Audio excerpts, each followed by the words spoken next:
교재는 195페이지 되겠습니다. 세 번째 문제. 다음 기말 12월 31일 결산 정리사항을 회계 처리하고 마감하시오. 수동결산, 즉 일반전표 입력을 통해서 결산하는 게 두 문제.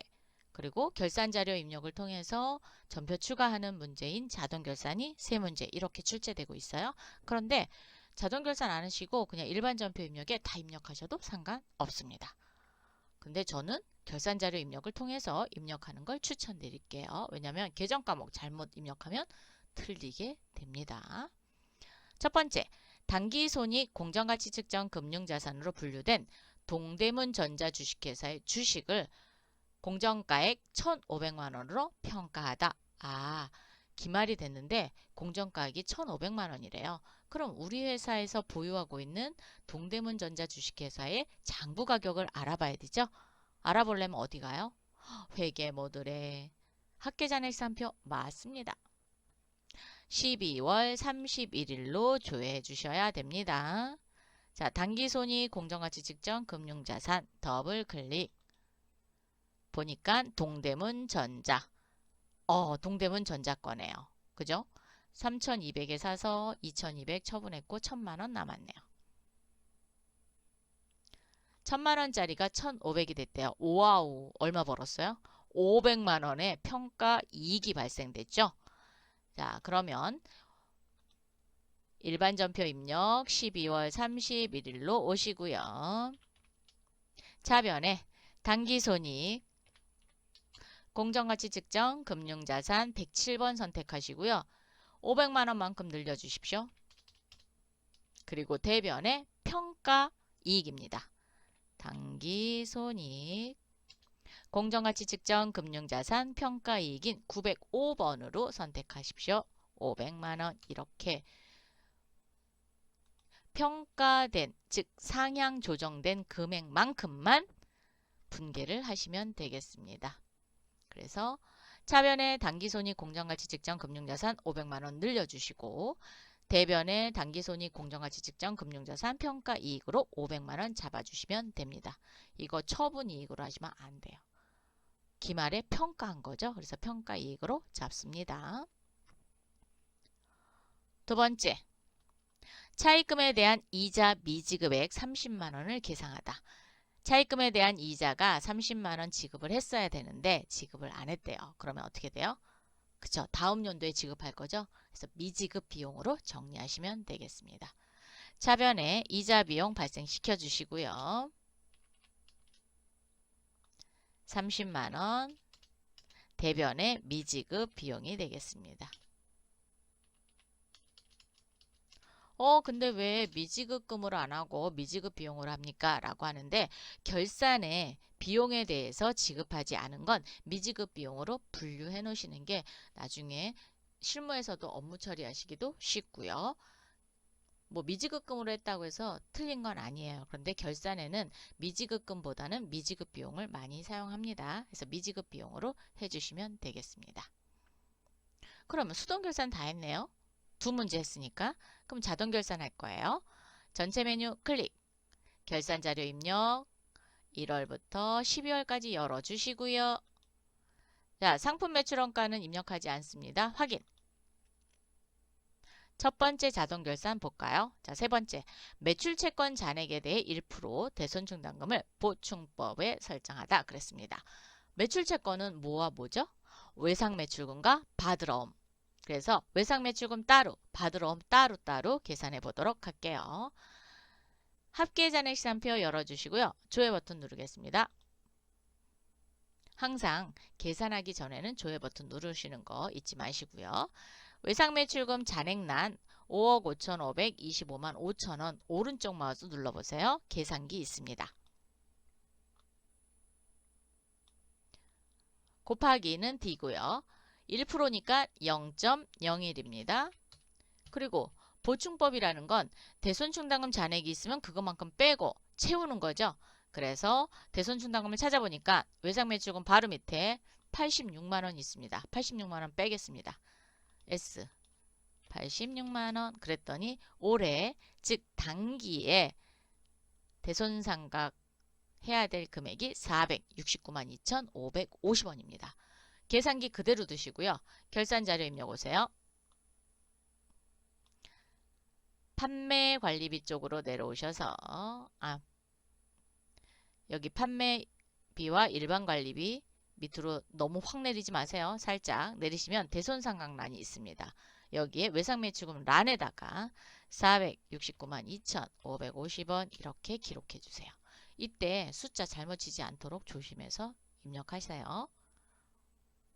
이렇게 입력했으니까 계산기 다 썼죠? 닫고요. 하나 더 해야 됩니다. 학계전의 시간표 다시 열어서 받으러옴 750만원 대손 충당금이 없습니다. 그래서 공 2개 지우도록 할게요. 자, 컨트롤 C 해서 결산자료 입력에 와서 컨트롤 V 한 후 공 2개 지워주십시오. 이때 공 3개 지우지 않도록 조심하시고요. 아니면 계산기 열어서 계산해갖고 오세요. 그러면 좀 더 확실하게 되겠죠. 그래서 75,000원 되겠습니다. 매출 채권에 대해서만 하는 거니까 외상매출금과 받으러옴에 대해서만 하시면 돼요. 네 번째, 모든 비유동 자산입니다. 모든입니다. 그래서 유형자산과 무형자산을 다 해야 돼요. 감가상각비를 계상하다. 그러면 우리가 고정자산 등록에 나와 있는 감가상각비를 다 일일이 더할 수는 없죠. 그래서 전체 메뉴 클릭. 고정자산 등록에 원가 경비별 감가상각 명세서를 클릭해 주십시오. 유형자산 총괄에다 놓으시고요. 조회 버튼 누르시면 우리 회사가 지금 보유하고 있는 거는 건물과 비품이네요. 여기에서 어떤 금액을 써야 되냐? 그렇죠. 단기상각비 요 금액이죠. 컨트롤 C 건물입니다. 결산자료 입력에 오셔서 대손상각 바로 위에 있는 건물란에 컨트롤 V 이렇게 해주시면 돼요. 500만원. 또 있었죠? 원가경비별 감가상각 명세서 클릭해서 이번에는 비품입니다. 270만 6천원이네요. 컨트롤 C 결산자료 입력 비품란입니다. 컨트롤 V 요것도 자기 란에다가 잘 찾아서 놓으셔야 돼요. 만약에 잘못 놓았다 그러면 틀린 게 됩니다. 원가 경비별 감가상각 명세서 오셔서 무형자산 총괄도 눌러보셔야 됩니다. 없습니다. 없으면 그냥 패스. 그래서 모든 비유동 자산이라고 했으니까 유형자산 총괄, 무형자산 총괄 두 개 다 열어보시기 바랍니다.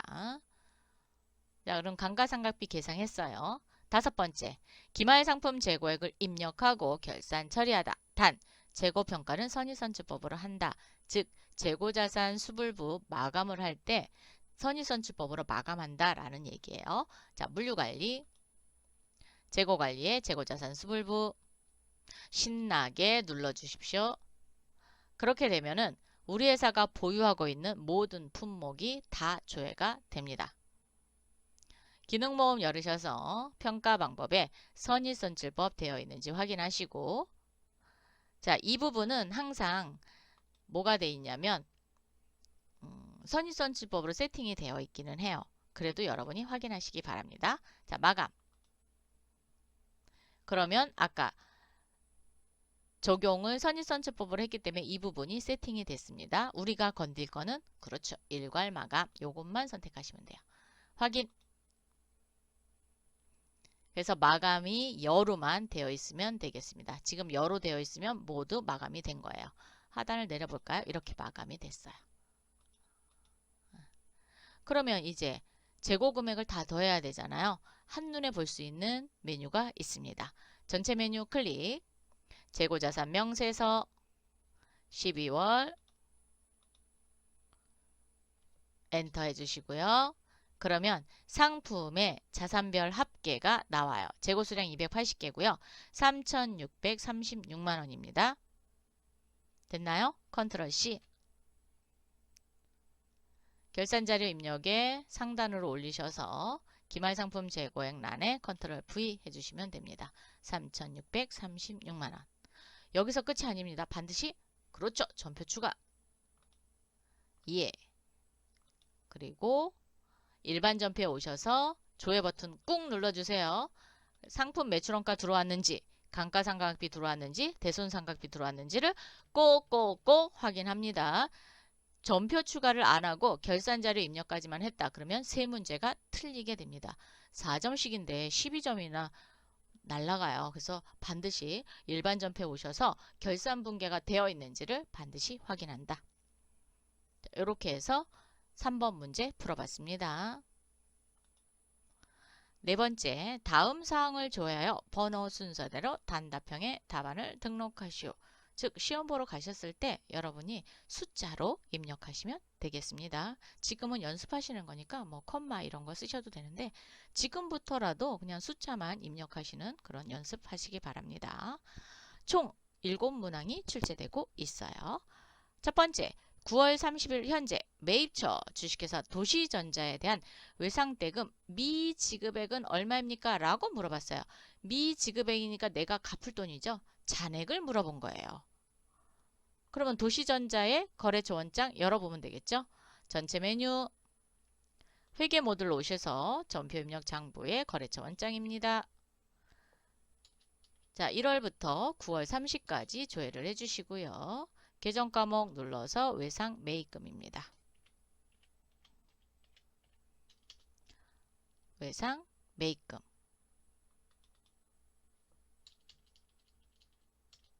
도시전자의 잔액을 물어봤으니까 1,030만 원이 되겠네요.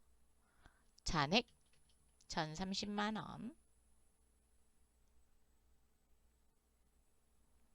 두 번째, 7월부터 11월까지입니다. 7월부터 11월까지 통신비 지급액 중 금액이 가장 많은 달은 몇 월입니까? 라고 물어봤어요. 그러면 얘는 월계표에서 밖에 볼 데가 없어요. 아니면 총계정 원장. 총계정 원장 볼까요? 그게 더 편하겠다. 전체 메뉴 총계정 원장. 여기 있네요. 클릭. 자, 월별로 볼 겁니다. 계정 과목은 통신비.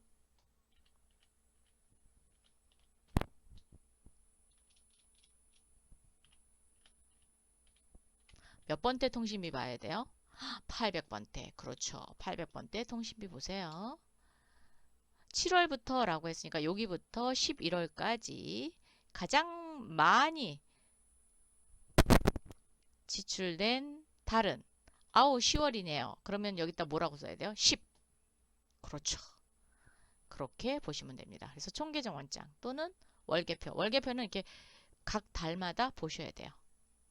얘는 여기서 보는 게 가장 좋겠습니다. 세 번째, 2월 1일부터 6월 30일까지예요. 요 기간까지의 보통예금 인출 총액은 얼마입니까? 라고 물어봤어요. 보통예금은 찾게 되면 어디에다 입력하죠? 대변에 입력하죠. 그래서 대변 금액을 보시면 되겠습니다. 전체 메뉴 클릭하셔서 1월계표 열어주시고요. 2월 1일부터 6월 30까지입니다. 아니면 계정별 원장 일일이 더하시든지 아니면 누계해서 그 전 거를 빼셔도 됩니다. 보통예금 커져 갖다 놓고 대변 금액이니까 개 1,873만 원이 답이네요. 언제부터 언제까지 이렇게 중간에 기간을 잘라서 보는 거는 1월계표가 가장 보기 쉽습니다. 네 번째, 11월 30 현재 받으러옴의 잔액은 얼마입니까? 11월 30 현재의 잔액을 물어봤어요. 어디 가서 볼까요? 합계잔액산표 맞습니다. 전체 메뉴 합계잔액산표 11월 30으로 보셔야 돼요. 받으러옴 커져 갖다 놓으시고 잔액이니까 이 금액이죠. 6,750만 원이 되겠습니다. 다섯 번째, 1월 1일부터 12월 31일까지 한국채택 국제회계 기준에 의한 포괄손익계산서에 표시되는 영업이익은 얼마인가 그랬어요. 12월 31일까지입니다. 전체 메뉴 KIFRS 재무제표에 KIFRS 포괄손익계산서입니다. 클릭.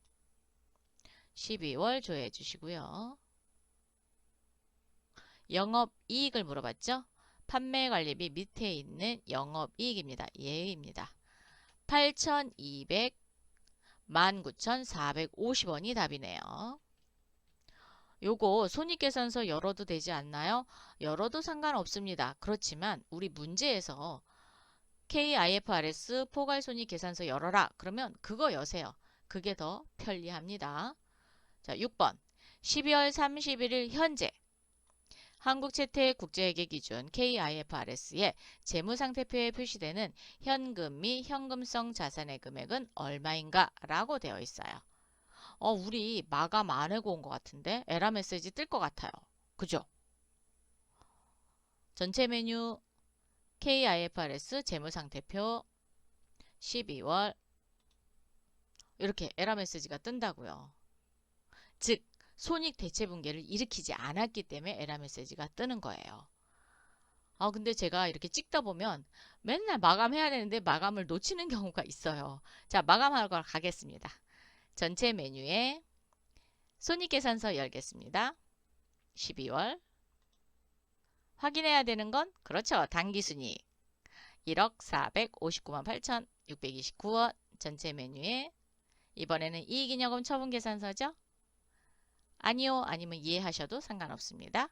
여기 당기순이익 불러왔어요. 이때 전표 추가하는 거죠. 전표 추가. 일반 전표 오셔서 확인해 보면 이렇게 대체분계, 손익 대체분계가 일어난 거를 보실 수 있어요. 이렇게 손익의 몽땅, 수익 손익, 비용 손익에 다 해고 그 다음에 잉여금 대체분계까지 일으켰거든요. 이 부분이 안 돼 있어서 에러 메시지가 뜬 거예요. 전체 메뉴 재무상태표 12월 사라졌어요. 그러면 KIFRS 재무상태표도 사라졌겠죠? 자, 전체 메뉴 KIFRS 재무상태표 조회 버튼 눌러보세요. 말끔히 사라졌습니다. 그거를 안 했다고 해서 틀린 건 아니에요. 그런데 보다 완벽하게 하기 위해서는 마감을 해 놓으시는 게 좋겠습니다. 마감 안 했다고 해서 틀리진 않아요. 자, 그러면 여기에서 현금 및 현금성 자산의 금액을 물어봤죠? 그래서 여기 항목 금액인 2억 334만 2,179원이 답이네요. 7번째, 1월부터 6월까지 제습기에 재고 수량은 몇 개입니까? 라고 물어봤어요. 자, 재고 수량을 물어봤습니다. 그러면 재고자산 수불부. 물류관리 오셔서 재고자산 수불부 1월부터 6월까지입니다. 그리고 제습기만 선택하셔도 되고요. 아니면 전체 놓고 제습기에다 커져 갖다 놓으시고 6월에 재고 수량이니까 끝에 거 160개가 되겠네요. 이렇게 답을 찾으시면 되겠습니다. 이렇게 해서 취례의 모든 문제를 풀어봤습니다. 수고하셨습니다.